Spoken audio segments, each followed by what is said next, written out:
गृहेषु कूटधर्मेषु दुःखतन्त्रे स्वतन्त्रितः कुर्वन् दुःखप्रतीकारं सुखवत् मन्यते गृही। गृहस्थ जीवन में बड़े कूट धर्म चलते हैं। कूट धर्म क्या? इधर की उधर बातें करना और सबको ये बताना कि मैं जितना तुम्हें चाहता हूं कोई नहीं चाहता होगा। ये बात मैं केवल तुम्हें बता रहा हूं और किसी को नहीं बताता। ये बात झूठ ही लेना, झूठ ही देना, झूठ ही भोजन, झूठ चमेना। स्वार्थमय संसार है। सुख क्या होता है हम जानते ही नहीं।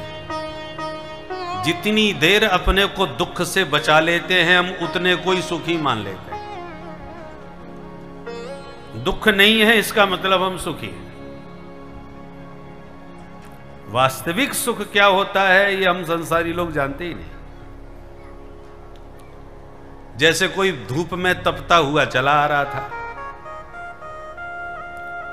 तपती धूप, खोपड़ी गरम, परंतु यहां आकर के जब कूलर के पास बैठ गया, आहा आनंद आ गया। अब जरा सोचो उसे काय का आनंद आ गया भाई। वास्तविकता यह है कि धूप की गर्मी से जो परेशान हो रहा था वो छाया में आकर के उस परेशानी से बच गया। तो दुख से बचा ही तो है, पीड़ा से बचाया है उसने।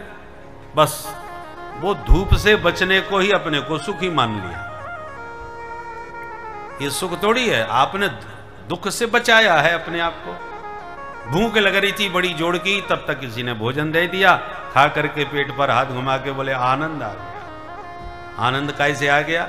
अरे भूख की जो पीड़ा तुम्हें पेट में सता रही थी वो भोजन के द्वारा शांत हो गई। तो दुख से छुटकारा ही तो पाया आपने।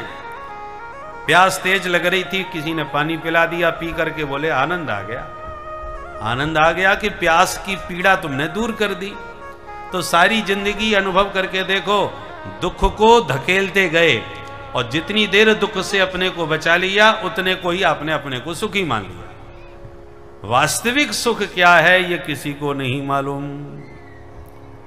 केवल दुख को धकेलते रहते हैं, दुख से अपने को बचाने का प्रयास करते रहते हैं और जितनी देर अपने को बचा लिया आपने दुख से उतने को ही सुखी मान लिया। ये सुख का स्वरूप है संसार में।